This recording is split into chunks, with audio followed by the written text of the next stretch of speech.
The Seyuseth.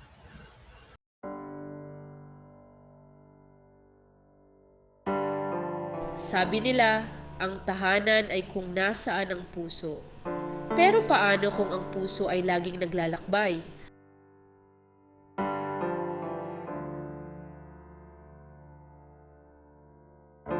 Balang araw lalayo ka rin.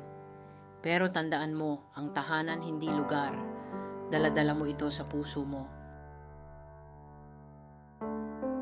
Akala ko kapag umalis ako, magiging malaya ako. Pero ang kalayaan, parang katahimikan din.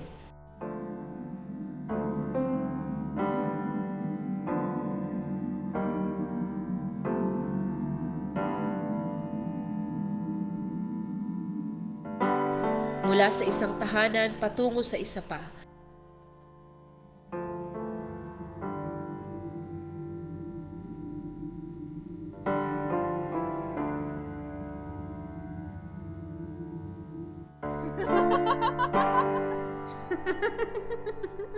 Marahil ang tahanan ay hindi kung saan ako nagmula, kundi kung saan ako piniling tumindig. The Seyuseth.